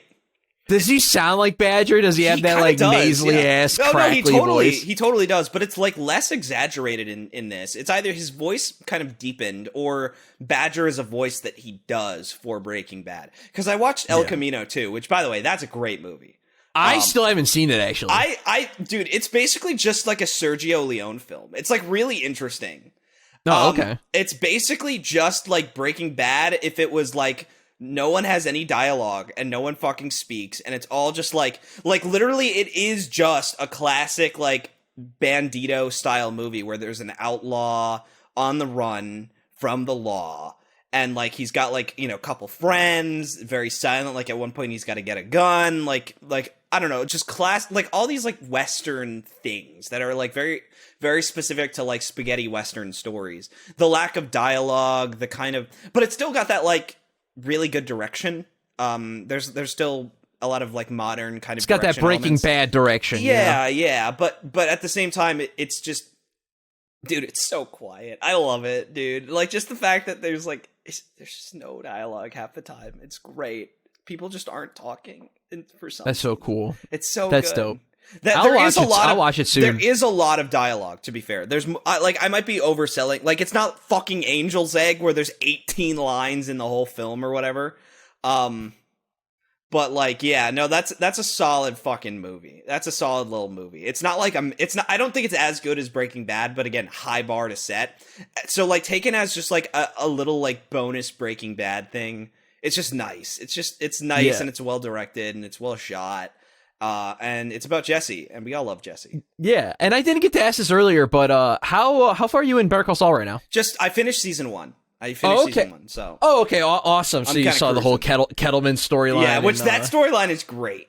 It is, isn't it awesome? Yeah, where she's just like, there is no money. Like, it's so fucking good. I kind of love that show so far. I knew I would. It's amazing. Yeah, but, like, a lot of people are like, yeah, season 1's, like, just okay. And I was like, dude, this shit's actually great already. Like, oh no, dude, season 1's dope, and season 1's especially great because it was made with the intention of, like, yeah, if this is it, this is it. Yeah, nice standalone story, and it's great because it's like it's similar to, like, Snake Eater, where it's like, okay, we don't need Peace Walker or the Phantom Pain to kind of tell us, like, how Big Boss became a villain. Like, it's all in that last shot where he's just seething with hatred for what they did to the boss. Like where he's so, like, mournful, like, he doesn't shake I think it's Secretary of Defense, I can't remember, he doesn't shake his hand, like all those scenes, like, if we don't have any more Big Boss stories, we know how the man became who he became, and that's all we need. You see it. Yeah, but, like, I'm gonna fucking take some Phantom Pain, baby. Like, give it to me. Like, of course I'd like a little extra.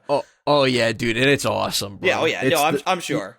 It's so fucking and it's good. great too because, like, Jimmy McGill's, like, a decent guy. Like, obviously he's you know, he's a con artist, but, like, he's a con artist who other than, like, ripping people off, like, as a lawyer, he is doing the right thing constantly.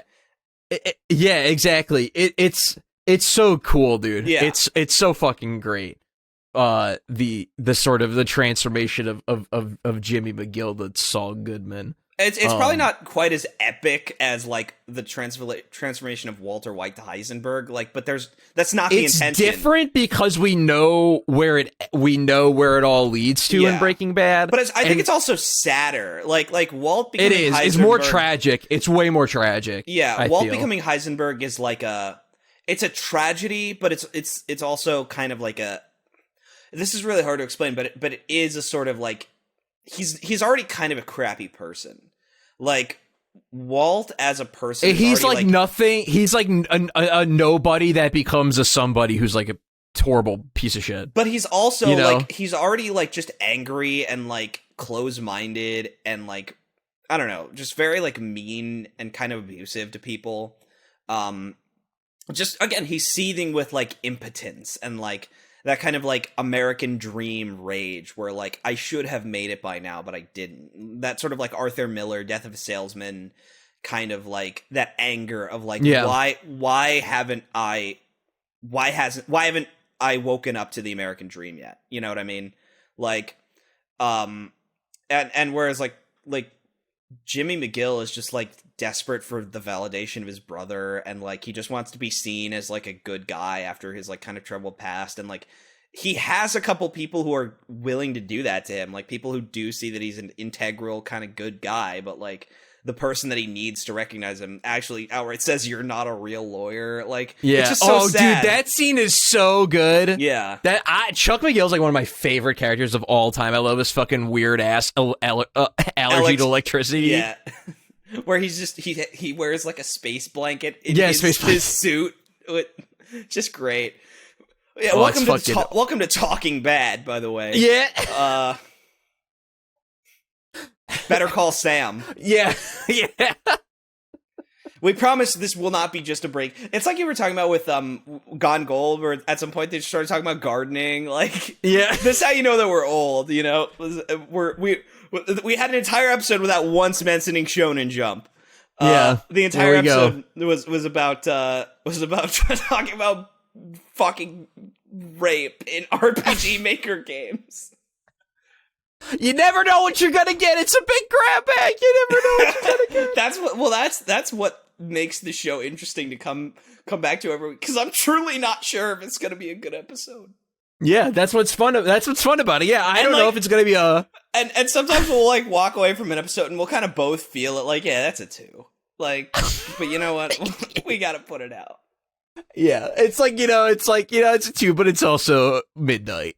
Yeah, we can't knock out another one. We're done. Oh, whereas sometimes you just get some gold. Yeah. Speaking of gold, I want to reuse some content. Okay. Nice shirt, dude. Thanks. You're with your sci-fi fantasy. Last week was photography. Yeah. This week is sci-fi fantasy. But I just saw there's some sleeve action. Yeah, it's like a parody of the Metallica logo, but I don't really know what it's supposed to say. This is like a Supreme shirt. The brand. Yeah, so Supreme. I know someone who worked at the Supreme store in Los Angeles, and they just kind of gave me the hookup. They were like, "Hey, man, just pick something up off the shelf. It's on me." And I was like, "Okay." Hey, you picked the fucking black long Dude, this was the only thing that was in my style. Another shirt that I'm definitely gonna wear on it that I actually bought, like it wasn't on the house, is like this kind of like crazy, like it looks like a Yakuza tattoo. In white. That's cool. Yeah, like that's also from the Supreme store back when I lived in the occupied territory formerly known as Los Angeles. May it rest in peace. It's still on fire, by the way. I can't believe how long. Yeah, may it continue to rest in pieces. Yeah, no, Jack Bauer worked so hard, and you know, at the moment that he left to go to the United Kingdom, that was it. Couldn't save it anymore. Yeah, fuck you, Jack. That's what you get for leaving America. Hey, he had his reasons.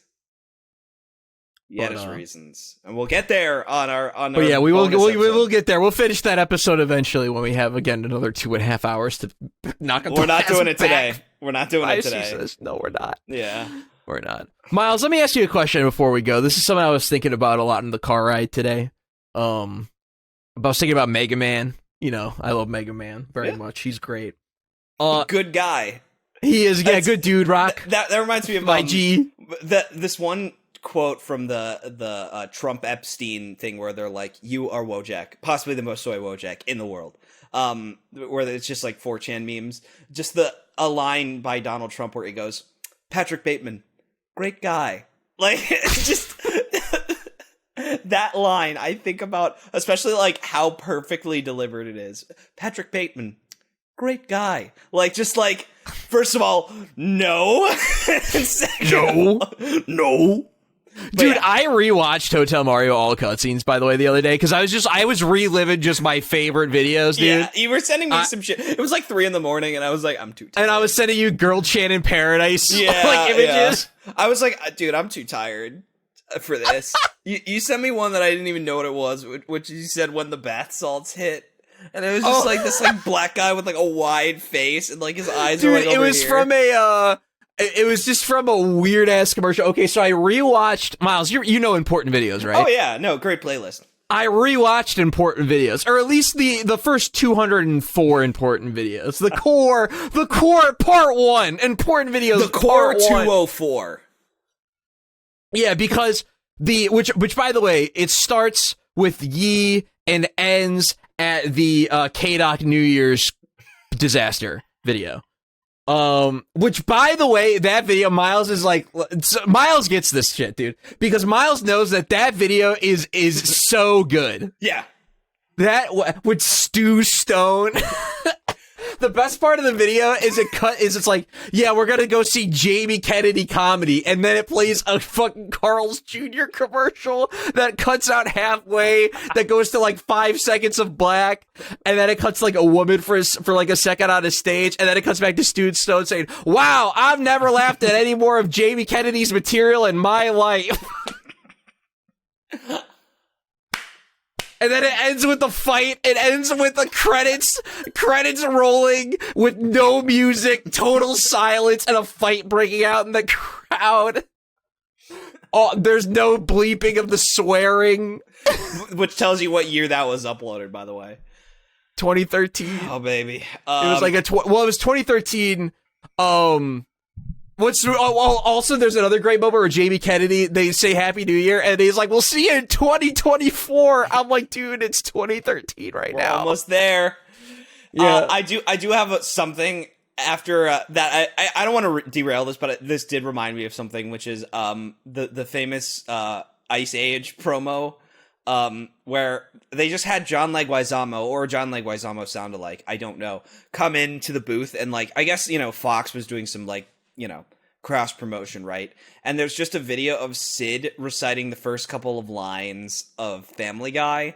He's just in a white void, and he's like, "It seems today that all you see is violence in movies and sex on TV. But where are those good old-fashioned values on which we used to rely? Lucky there's the Family Guy, and he's coming up next." And it's just like, you're just like holding on. You're like, is this AI? Like, even though, like, I saw this in like 2015, where like when AI was like not even a thing, or like the famous like Family Guy like ringtones where you could text like whatever to a number and get like, bird is the word. Yeah, bird ringtone. is the word ringtone. Yeah. Just man, I don't know Family why. Guy's Family Guy's not funny, Sam. Like, no. I mean, here's the deal. I rewatched the first season and a half. I think that the early seasons of Family Guy are funny, and I think there's even a couple of like mid-season Family Guy episodes that are really funny. I'm just saying Family Guy is not funny. Like the concept of Family Guy for the meme is not funny. Dude, I'm sorry. I have to disagree, dude. But like, I have to disagree, bro. Dude, Family Guy, the meme is so fucking funny to me, dude. You don't understand. Miles, you do not understand. Miles, you don't fucking understand the level of ironic meme peak shit that's Peter doing that pose, that normal Peter standing pose. Well, Sam, like, I'm not saying it's not like the same way that I said that Epstein is not funny. Where like, we just like, again, as you said, force of will. Like, it's not funny, but we're just gonna keep it up. Dude, I don't know, bro. Anytime I see it, just the still of Peter Griffin, I'm like, fuck yeah, bro. That shit's so fucking gas. That's the worst sentence I've ever heard. That's the worst sentence I've ever heard. Oh, Jesus. I just love. Come on, dude. You don't like fucking Peter running away from the plane in the North by Northwest? Yeah, no, that's a good one. Come on, you're telling me that shit's not awesome. Come on, dude. I watched a 3-minute meme video yesterday of someone. You said 3 minutes. I thought you were about to say 3 hours, and it was just 3 minutes. And I was like, okay. I watched a 3-minute meme of someone putting Family Guy clips over Jazzy NYC 99 from Street Fighter 3 Third Strike, and I'm like, bro, this video is such a hard vibe right now. I'm like, it's 11:45 p.m. at night, and this is perfect entertainment. It's right like now. The thing that makes me laugh the most, and this is so stereotypical, is like I just get really I get a big kick out of all the Breath of the Wild meme speedruns, because some of them are like so I want to go over these if that's all right with you, because I need to just describe some of these to you. Okay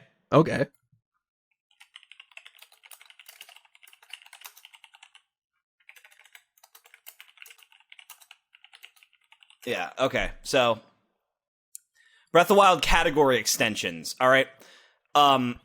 So some of these are not that interesting. Okay, yeah. Bit over. Yeah, no. So I'm trying to find the good ones. Okay. Here we go. So the top ones are like very basic. It's like Max Champion's Tunic, all towers, all Koroks, stuff like that. That's like normal, right? Yeah. But then you hit this little arrow that says hide secondary or show secondary categories. You hit that, and that's like that's like swinging the pickaxe one more time and finding the gold, right? Oh, okay. Like, because the first so first is any percent 2 players 1 controller. That's the bottom of like the normal categories. You hit that carrot, that down carrot, you get smacked with die percent. And the objective, by the way, there's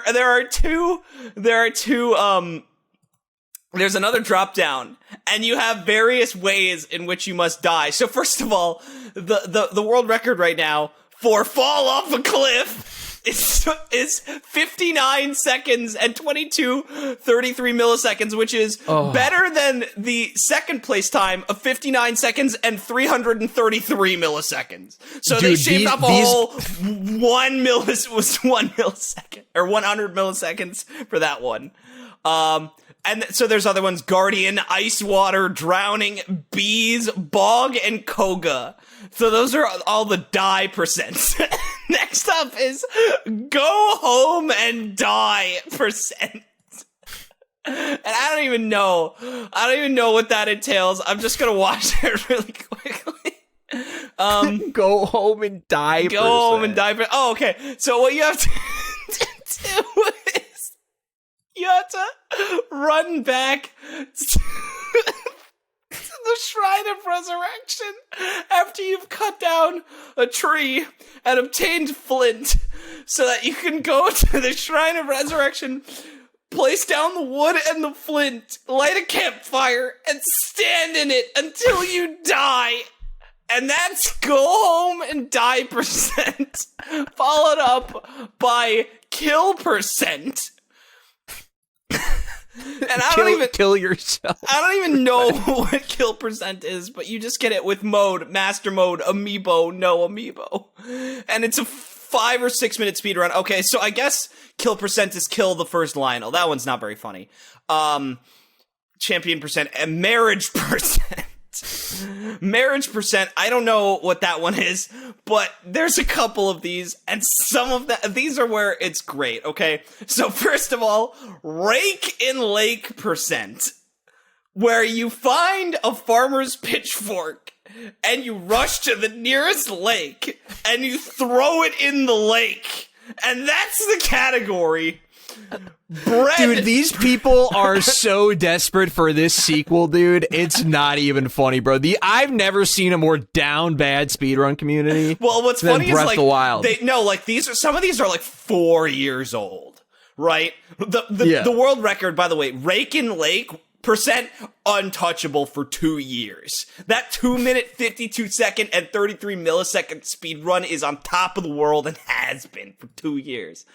Bread percent, where your goal is to bake bread, the generic food item bread, with nothing else on it, just to bantha wheat and butter and egg, and that's how you bake bread, and that's bread percent. So this next one, Sam, you're gonna start running this one right away. This next one is dank percent. Oh, hell yeah. And the goal is to use a glitch called BLSS, which allows Link to hold any item while doing another action. And the objective is to find a torch, light it on fire, and Isn't this an Ocarina of Time 2, the same category? Yeah. I've seen it in that game. It's awesome. You BLS and whistle while holding a lit torch so that you smoke your fat blunt. And that's dank percent in Breath of the Wild. Now, the next two are my favorites, okay? The first of my favorites is Become Monkey percent. And what you must do, Sam, is you leave the Great Plateau. You book it to Faron Woods as fast as possible. You find a mighty banana, and then you find yourself a prime spot to become Monkey. You crouch down so Link is on his fists doing the little ape pose, and then when you hear a monkey cooing in the background in Faron Woods going, ooh, ah, ah, ah, you eat the mighty banana, and then you split, and that's the run. And then... Is that a big RNG category? Yeah. You don't know like when the monkey's gonna ooh. Which, by the way, you would think... Man, that's a competitive category. How are you going to top it? But Sam, player 5 managed to get the world record with a 15-minute and 52-second world record 6 months ago. So, Sam, this category's still hot. It's still active. It's anyone. It's anyone's game. Anyone's still. game now, and this one has the single best name I've ever heard. It's Butter Dog with the butter on him %. Your objective is to buy goat butter, find a dog, and then put the butter on his head. And that's the run. That's the category. Yeah. So Myles, there's some gold. You really inspired me with these categories. So I was like, what's a game I've played that I bet it's got some weird category? Dark Souls. So I was like, I did not look up Dark Souls. I looked up Kenshi because Kenshi is a game that has no core storyline or credit roll. So or people anything. are going to do some fun speedruns there. So there's 3, but I mainly want to focus on death %, similar to die %. Die %. And the record for death % is held by a lovely Irish lad named Pronto Pablo with a record of 3 seconds and 666 milliseconds. And by the way, you're doing that to the frame. That's going to be a tough run to beat. It's like how people are still trying to beat the Mario Bros. Warps record. 32 frames, I think, is all they have to save. Yeah, which is incredible. It's one frame rule and 11 frames in Bowser's Castle, if that's accurate. Which is amazing because someone's going to do it. Yo, dude, it's going to be awesome. When that's going to be a legendary ass day. Dude, did you see the Mario 64 16 star with no errors? No, I haven't seen that one. It's recent. It's like he got like fuck. Dude, I think he might have got like a 43 or something like that. Wow. Like a 1443. Dude, there's no errors. Like he does it. There's no fuck up at all in the 16 star run. It's amazing. And you know what? Someone's going to try and beat it anyways. Oh yeah, he's already working on it. But dude, he's like, I mean, the category's busted. Yeah. This category 16 stars is busted now. Like the only one who's going to be able to run it now is him. Like that's kind of how it works. Yeah, it's so, dude, speedrunning is so fucking crazy. Dude. I was watching a really interesting video today, from this channel called Other Runs, and it was called like The Death of Speedrunning is the title of the video. And it basically talks about a bunch of speed games that just died for like a wide variety of reasons. Yeah. So he talks about like SpongeBob Battle for Bikini Bottom and how that got really popular and that kind of died and why that happened and why the remake died and why. Like how Ocarina of Time kind of fell off. Yeah, that one's really sad. Like that one's really sad. Just because like it became a game where you can't follow it unless you understand the tech jargon that allows it to happen. Yeah, because people were still into Ocarina of Time runs when it was like it took like 18 minutes to beat the game. Because there was still a degree of like, okay, well I know he's got to do Deku Tree really fast. You see the end of the game. You see the start of the game and the end of the game. So it's like, oh, okay, cool. And it's novel too. Seeing Young Link beat Ganon at the end of the game. Yeah, with a Deku stick is cool. Like whereas now it's like, all right, you look at a pixel on the floor and then the credits roll. Like it's baffling and impossible to watch. Which there is a great. Although There's a great like classic speedrun video where a guy's trying to get the run and he's like, yeah, no, this run's not happening. It sucks. Like he's clearly behind, right? But then he gets like the trick that allows him to just credits warp perfectly, like saves like 0.1 second, gets the world record, and just goes. And then collapses in the desert.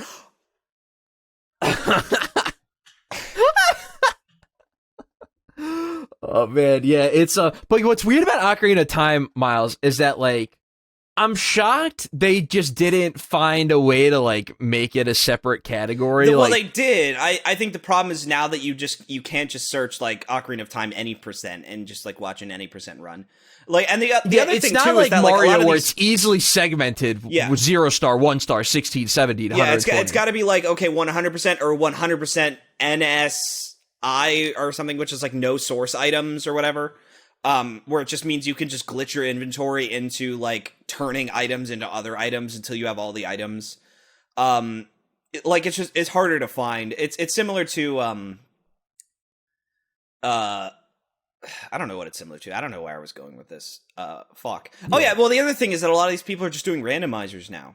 Yeah, we've talked about that. Yeah, sort of randomizers being super popular. Yeah, which dude, randomizer. I'm sorry, but like randomizers are lame. Like, have you like tried one for Ocarina of Time?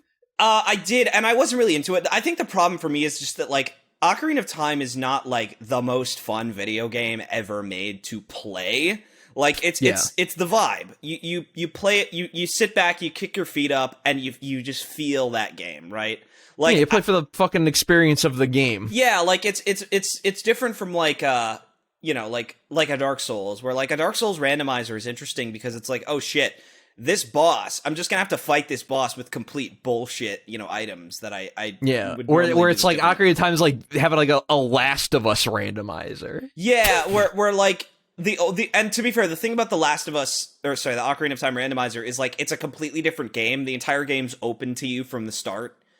So like, but then for me, it's just a completely different game. Like where it's just like, you know, like the whole point of it is just searching for items as opposed to that kind of like beat for beat, like perfect golden path that the game has where like, it's just like this perfectly paced little adventure where everything starts and ends exactly where it fucking should. It's great. Whereas now it's like, all right, well, I guess the reason I got to go to the water temple is because it might have the lens of truth. And I'm just gonna have to fucking experience the water temple where I just search everything and hope I find the I mean, it's just not for me. For Ocarina of Time in particular, I could do like a Resident Evil randomizer. That would be fucking fun. Have you ever randomized mansion? Yeah, the craziest randomizer I've ever seen is the Super Metroid Cross Link to the Past randomizer. That's a crazy one, and now they have Ocarina of Time Majora's Mask randomizer, where that shit just shares between the games, and that one might be worth doing for me. Like that one sounds kind of interesting, especially because it's like okay, like the interesting part of Majora's Mask for me is like the side quests and getting the items. The actual like fucking main content I don't care about. I don't give a shit.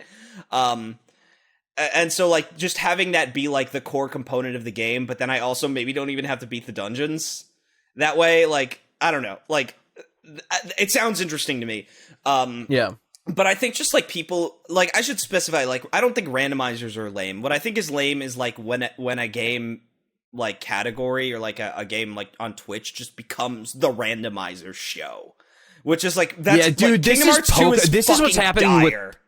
This is what's happening with like Pokemon. Is it's like it's all fucking randomizer shit, or it's all like randomizer Nuzlockes, or it's all randomizer. Now it's like roguelike ROM hack shit, which I've played a little. Apparently it's like pretty good. I don't want to shit on it. I'm with you. It's not shit. I don't want to shit on like the actual like individual randomizers. My problem is not the randomizer itself. It's the fact that they're popular and they're eclipsing the base game. Yeah, like where if I just want like they're much more popular, I should say, and by extension over eclipsing the base game. It's also just funny too because it's like some games with randomizers are just not that interesting, like to actually like watch. Like Kingdom Hearts 2 as a randomizer has no level design. So, like, the interesting parts are when you're fighting bosses, but, like, otherwise the entire game is just, like, running between chests and hoping you get something. Yeah. I'd maybe like to try a Dark Souls 1 randomizer one of these days. I might get a kick out of that. Bloodborne, or I might find it fucking annoying. Like, I don't know. Well, that was my thing with Ocarina of Time randomizer, was, like, I just wasn't having fun. Like, especially because it's, like, unless you're doing, like, movement stuff in that game, I don't know, it's just not that interesting to me to, like, play Ocarina of Time for the game.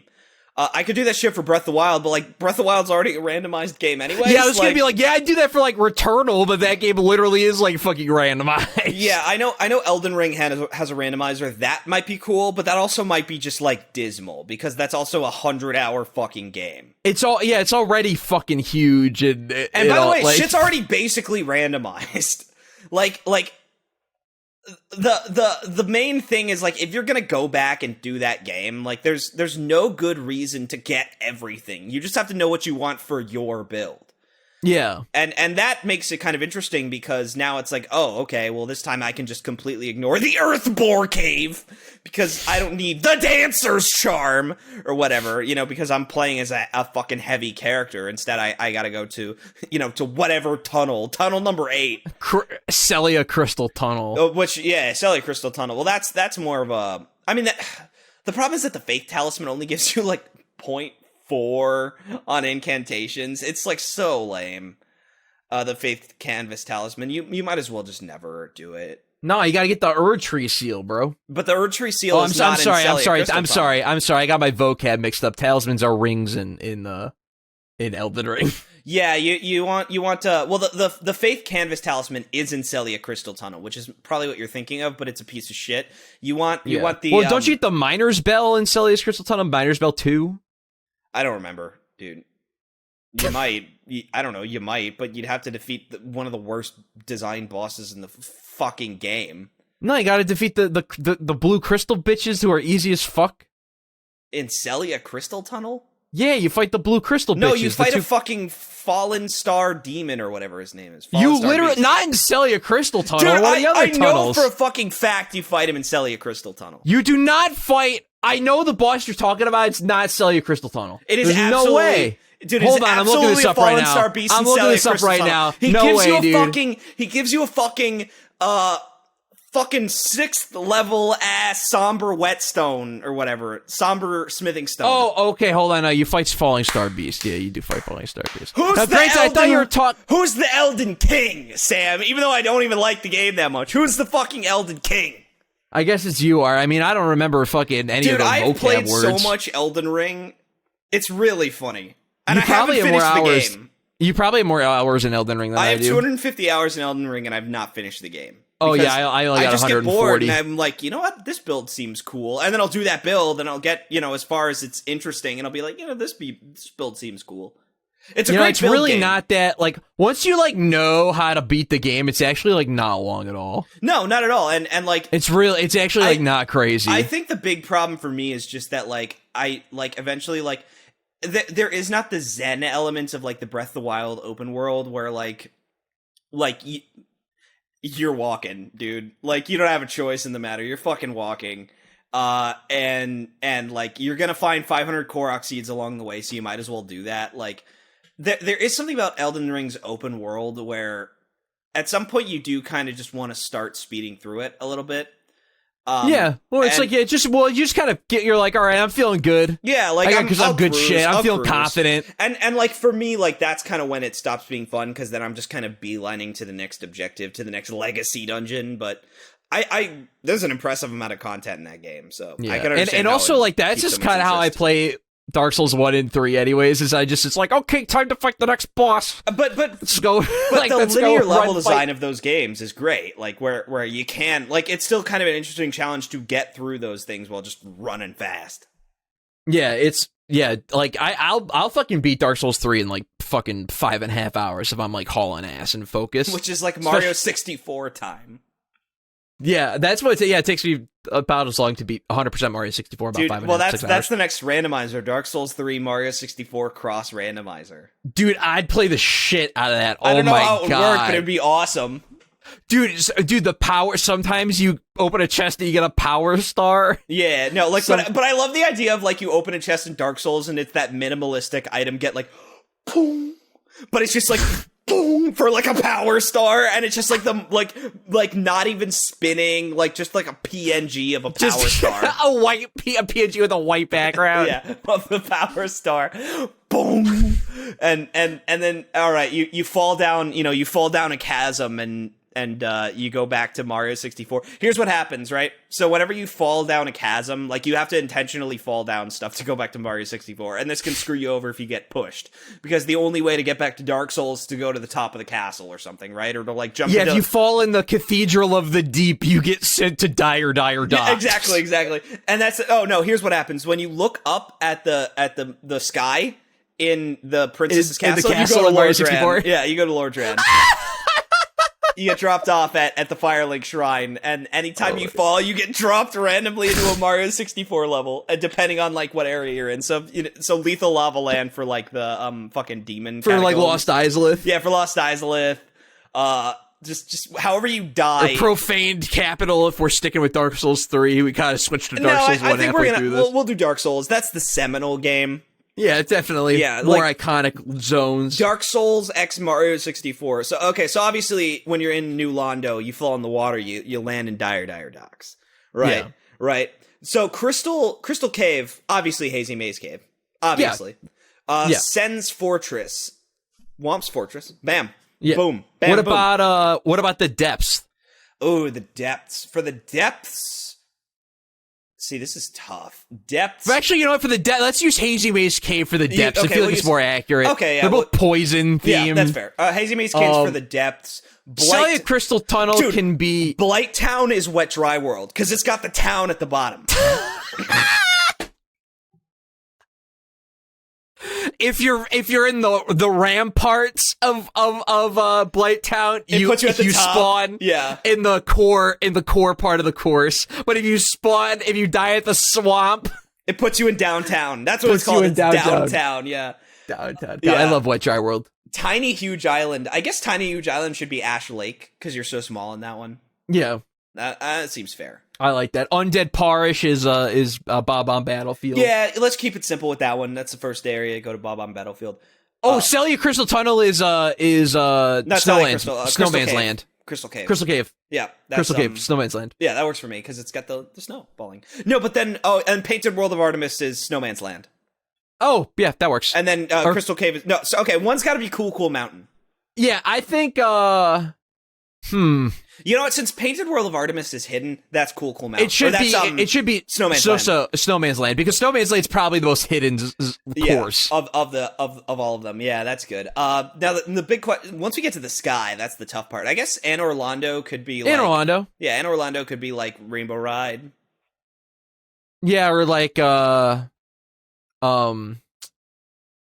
Duke's Archive or something like that could be. Oh, Duke's Archive, TikTok Clock. I was gonna say the exact same thing, Sam. I was gonna say the exact same thing. See, we're cruising through this Darkroot Forest. I had one for this. Darkroot Forest is what's course 5? No, that's Big Boo's Haunt. Sorry. How did we not do Big Boo's Haunt already? I guess Big Boo's Haunt would be New Londo, right? No, because New Londo's Dire. New Londo's Dire Docks, yeah. Unless you want to use something else for Dire Docks. I think Big Boo's Haunt should be New Londo, and then Dire Docks. Yeah, because they're both ghosts. Both ghosts, yeah. Dire Docks, that one's tough, because there's not a ton It's got to be a more relaxing area. Oh, could it be the Great Root? Could it be the Great Root Basin? Fucking Great Hollow? Yeah, Great Hollow, that works. And then, oh my god, so it's not course 6. Oh, Lethal Lava Land obviously lost Izalith. We didn't do... Fuck, I'm forgetting. Before Lost Izalith, but after Blighttown. Demon Ruins. Demon Ruins. So Lethal Lava Land's Demon Ruins. Bowser in the Fire Sea is Lost Izalith. Fire Sea is Lost Izalith. There's no desert, I guess. So it's tough to really pinpoint like what should be we can use like Tomb of the Giants. Tomb of the Giants works for shifting. Tomb of the Giants is the pyramid. Yeah, it's inside the pyramid, and Sandland is Undead Catacombs. The Catacombs, yeah. Yeah, okay, that works for me. And what's the slide? Oh, the slide. Oh, okay. So the slide's got to be the warp to the DLC. Okay, yeah, that works for me. The warp to Artorias of the Abyss. Yeah. Okay, no, all the DLC areas are like the hidden slides or the hidden like castle. The hidden slides are like the invisible red coins in the mountain in the sky. Yeah. Castle caps and metal cave, all those. Yeah, that's awesome. This is awesome. I totally want to play this. Oh, that'd be great. Every time you die in Dark Souls, you're thrown into Mario 64. Yeah. And you can only revive in Dark Souls by getting a Power Star in Mario 64 or a Dark Souls item at the end of the level. Like at the you kill like the 2 hand bosses. Oh, fight hand to hand. Right? You kill Victory achieved. Yeah. Oh, they die, and instead of like a Power Star, just the fucking halberd, comes out. Do do do do do do do do. Mario picks it up, like just this like halberd, which has more polygons than Mario himself. And then the sound effect, the transition goes do do do do do do, boom, and it plays the Dark Souls like spawn in. No, it's humanity. Yeah, the humanity retrieved. But Mario still says, "Here we go."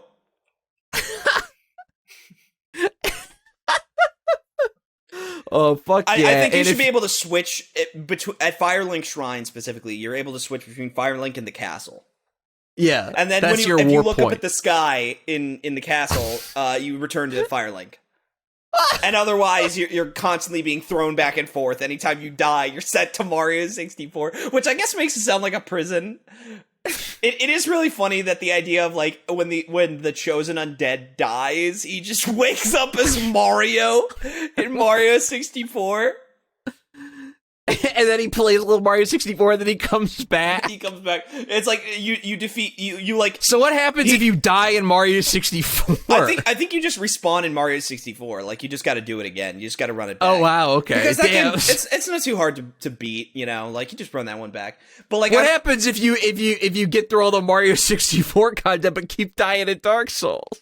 Oh, that's a good question. Yeah, maybe it's back and forth on death.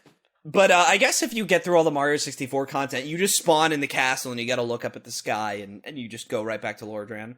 I'm just picturing like when you like you burn at the end of the game after defeating Gwyn, and like you remember the part where Mario's looking up at the sky in the ending? Like he's just seeing like the chosen undead burn, and then Peach is like Mario. Like he returns. Like that's why Mario got distracted. He was burning in the other world, and then Peach goes Mario, and he looks. It's like the end of Emergence. He like flashes back when Peach calls to him. Is everything all right? I just remembered a dark time from a long time ago. It's just Mario has the monologue from the end of Emergence when Saki's dying, like, and she's like, you want your cake or what?"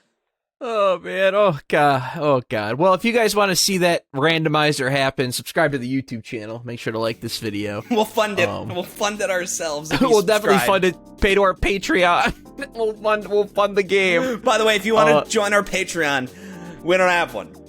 Sorry. It's as real as the Spoonie movie. Good night, everybody.